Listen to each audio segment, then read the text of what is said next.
সাতক্ষীরার আশাশুনি উপজেলার প্রতাপনগর ইউনিয়নে জলবায়ু পরিবর্তনের প্রভাবে ক্ষতিগ্রস্ত স্থানচ্যুত মানুষের সুরক্ষার অধিকার নিশ্চিত করার দাবিতে মানববন্ধন কর্মসূচি অনুষ্ঠিত হয়েছে। মঙ্গলবার বেলা 12টায় আশাশুনি উপজেলা পরিষদ চত্বরে স্থানীয় সর্বস্তরের মানুষের আয়োজন এবং বেসরকারি উন্নয়ন সংস্থা কারিতাসের সহযোগিতায় মানববন্ধন অনুষ্ঠিত হয়।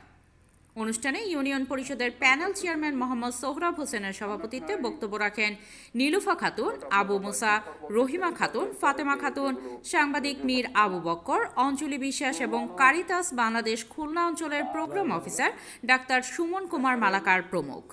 বক্তারা বলেন, বারবার প্রাকৃতিক দুর্যোগের কারণে প্রতাপনগরের মানুষ বাস্তুহারা হয়ে শহরে আশ্রয় নিতে বাধ্য হচ্ছে, কিন্তু সেখানে পর্যাপ্ত কর্মসংস্থান না থাকায় আবারও গ্রামে ফিরে এসে নতুন করে বসতি স্থাপনের চেষ্টা করে। এর আগেই নতুন বন্যা ও জলোচ্ছ্বাসে তারা পুনরায় ক্ষতিগ্রস্ত হন। ধারাবাহিক দুর্যোগে এই এলাকার মানুষের জীবন দুর্বিষহ হয়ে উঠেছে। সর্বসাধারণের দাবির কথা উল্লেখ করে বক্তারা দ্রুত একটি টেকসই বেড়িবাঁধ নির্মাণের আহ্বান জানান। তারা বলেন, টেকসই বেড়িবাঁধ বাস্তবায়ন হলে প্রতাপনগরের মানুষ নিরাপদে ও স্বাভাবিকভাবে বসবাস করতে পারবে। আমরা কোনো প্ল্যান চাই না, আমরা কোনো কিছু চাই না। আমাদের ছেলেপিলে, আমাদের সবার অসুবিধা হয়, আমাদের টেকসই বেড়িবাঁধের প্রয়োজন, আমাদের ওইটাই চাই, আর কিছু চাই না।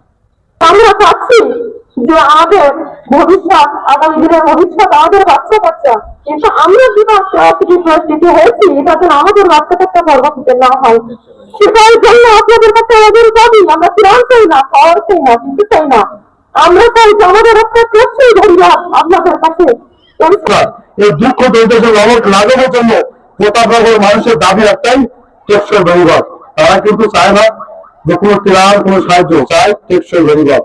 একটি টেকসই বেড়িবাঁধের জন্য ওই প্রতাপনগর এলাকার মানুষের স্থায়ী কিন্তু বাস হতে পারে, বসবাসযোগ্য হতে পারে তার জীবন জীবিকা নির্বাহের বিষয়।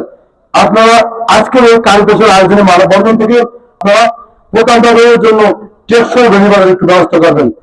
তাহলে প্রতাপনগর ইউনিয়নবাসীকে কৃতজ্ঞতা ধন্যবাদ জানাই যে তারা সুন্দর উদ্যোগ নিয়েছেন এবং আমাদের কাছে সহযোগিতা চেয়েছেন। আমরা কারিতাসের পক্ষ থেকে তাদেরকে চেষ্টা করেছি তাদের এই সুন্দর প্রচেষ্টাকে সহযোগিতা করার জন্য, এবং প্রয়োজন আমাদের টেকসই বেড়িবাঁধ, যাতে ভিতরে লবণাক্ত পানি না ঢুকে।